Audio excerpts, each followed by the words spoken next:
Welcome to the Vedaverse where insights gets witty before they get wise. Heavy manufacturing को scale करना ना सच में कोई आसान खेल नहीं है। आज के इस डीप डाइव एक्सप्लेनर में हम एक ऐसी कंपनी के स्ट्रक्चरल मैकेनिज्म्स को डिकोड करने वाले हैं जो ये मुश्किल काम बहुत ही शांति से बिना किसी शोर शराबे के कर रही है। शिलचर टेक्नोलॉजीज। तो चलिए इस बिजनेस मॉडल के बिल्कुल अंदर चलते हैं। एक रूल पहले ही सेट कर लेते हैं, यहाँ कोई स्टॉक प्राइस या बाय सेल डिस्कशन नहीं होगा। हमारा पूरा फोकस प्योरली बिजनेस, ऑपरेशंस और ग्राउंड रियलिटी पर रहने वाला है। आज का हमारा रोड मैप बिल्कुल क्लियर है। हम स्टार्ट करेंगे इनके कोर बिजनेस से, फिर फाइनेंशियल ग्रोथ, कैपेसिटी स्केलिंग, इनका हाई वोल्टेज पिवोट और आखिर में देखेंगे कैश फ्लो की असली रियलिटी। तो चलिए शुरू करते हैं। सबसे पहले बात करते हैं कोर बिजनेस और एक बहुत ही बेसिक स्ट्रक्चरल जरूरत की। देखिए, दुनिया भर में और खास करके अपने इंडिया में रिन्यूएबल एनर्जी का एक मैसिव बूम चल रहा है, राइट? लेकिन इस बड़े रेवोल्यूशन के पीछे एक ऐसी फिजिकल इंफ्रास्ट्रक्चर की डिमांड छुपी है जिसके बिना आगे बढ़ना लिटरली नामुमकिन है।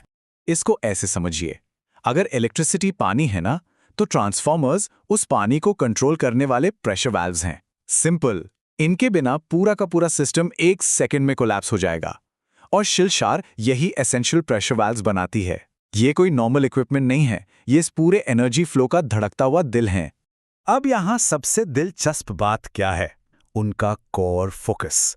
उन्होंने जानबूझकर, इंटेंशनली उन लो मार्जिन वाले डिस्ट्रीब्यूशन ट्रांसफॉर्मर से दूरी बनाई हुई है। उनका सारा ध्यान प्रीमियम पोजिशनिंग पर है।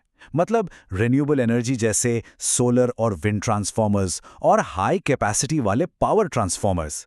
ये लोग सिर्फ वॉल्यूम गेम नहीं खेल रहे हैं, रादर प्रीमियम इकोसिस्टम में अपनी एक मजबूत जगह बना रहे हैं।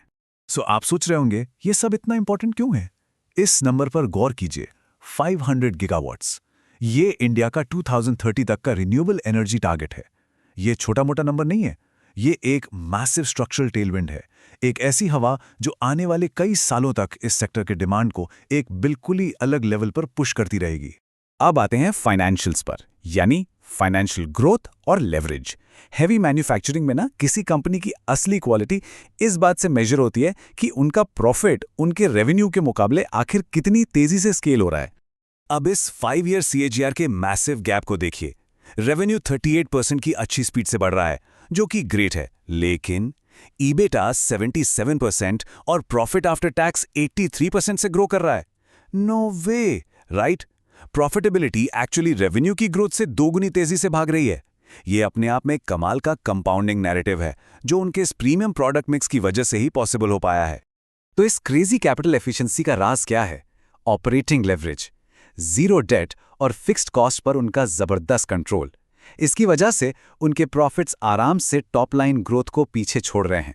सच बताऊं तो हैवी मैन्युफैक्चरिंग स्पेस में ऐसी स्ट्रॉन्ग फाउंडेशन बहुत ही रेयर होती है। बट हे, रियल वर्ल्ड में सब कुछ हमेशा परफेक्ट थोड़ी होता है। FY26 में कुछ एक्सटर्नल रुकावटें आईं, जैसे US टैरिफ पॉलिसी की अनसर्टेनिटी। वो अब रिजॉल्व हो चुकी है।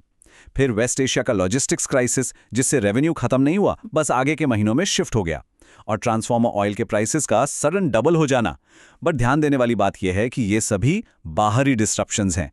ये बस टेम्परेरी हर्डल्स हैं, इनमें कोई स्ट्रक्चरल फ्लॉ नहीं है। राइट, तो सबसे क्रूशियल पॉइंट ये है, जब कोई मैन्युफैक्चरिंग बिजनेस लगभग 80% यूटिलाइजेशन पर पहुंच जाए, तो अपनी ग्रोथ को स्टैग्नेट होने से बचाने के लिए उन्हें तुरंत एक्सपेंशन की तरफ भागना पड़ता है। यही हमारा अगला फोकस है, स्केलिंग कैपेसिटी। अब जरा इस नंबर्स के गेम को समझिए। करंट कैपेसिटी है 7,500 MVA और इसको बढ़ाकर सीधे 14,000 MVA की टारगेट कैपेसिटी पर लाने का बड़ा प्लान चल रहा है। ये प्रैक्टिकली अपनी करंट कैपेसिटी को डबल करने जैसा है। और इस मैसिव एक्सपेंशन का अल्टीमेट एंड गोल क्या है? FY29 FY30 तक 1500 करोड़ के टर्नओवर को हिट करना। और इस गवास्वाद एक्सपेंशन 3 का एग्जीक्यूशन रोड मैप बिल्कुल क्लियर और ट्रैक पर है। फाउंडेशन का काम 100% कंप्लीट हो चुका है। यूटिलिटीज पर लगातार काम चल रहा है। नए प्रोडक्शन इक्विपमेंट्स के ऑर्डर्स प्लेस हो चुके हैं और इस पूरे सेटअप को अप्रैल 2027 तक कमीशन करने का टारगेट है। ये जो स्टेप बाय स्टेप प्रोग्रेस है ना, यही इनकी आगे की फ्यूचर ग्रोथ का सबसे बड़ा बेस बनने वाली है। अब आते हैं इस कहानी के सबसे इंटरेस्टिंग पार्ट पर, the high voltage strategic pivot. देखिए, ये सिर्फ फैक्ट्री का फिजिकल साइज बड़ा करने की बात नहीं है, ये एक पूरा टेक्नोलॉजिकल लीप लेने के बारे में है और यही चीज इनके लिए मार्केट में एक मजबूत कंपेटिटिव मोट क्रिएट करती है। इस शिफ्ट को ध्यान से देखिए। कंपनी अपनी लेगेसी 132 केवी क्लास से आगे निकलकर अब नए 160 MVA और 220 केवी क्लास ट्रांसफॉर्मर्स के सेगमेंट में एंटर कर रही है। इस हाई वोल्टेज सेगमेंट का फायदा क्या है? यहाँ एंट्री बैरियर्स बहुत ऊंचे होते हैं, बड़ी यूटिलिटीज से रिगरस टाइप टेस्टिंग और स्ट्रिक्ट अप्रूवल्स चाहिए होते हैं। ये नया सेगमेंट एक्चुअली इनके लॉन्ग टर्म मार्जिन्स को प्रोटेक्ट करता है, क्योंकि लोअर टियर कंपेटिटर्स यहाँ आसानी से एंट्री नहीं मार सकते। लेकिन अब एक कैच है, इन हाई वोल्टेज अप्रूवल्स और कॉम्प्लेक्स ऑडिट्स में काफी वक्त लग जाता है, तो तब तक उस नई फैक्ट्री का क्या होगा? खाली रहेगी। यहीं पर आती है एक ब्रिलियंट स्ट्रैटेजी जिसे हम कहते हैं स्मार्ट बैकफिल। जब तक 220 केवी के लॉन्ग टर्म रजिस्ट्रेशंस प्रोसेस होते हैं, इस नई फैसिलिटी को एक्टिवली सोलर और विंड ट्रांसफॉर्मर्स बनाने के लिए यूज किया जाएगा। यह एक शानदार मूव है ताकि फैसिलिटी लगातार रेवेन्यू जनरेट करती रहे और रिटर्न ऑन इक्विटी पर कोई नेगेटिव इंपैक्ट ना पड़े। आखिर में आते हैं हमारे फाइनल चेक पर, कैश फ्लो और आगे का फ्यूचर।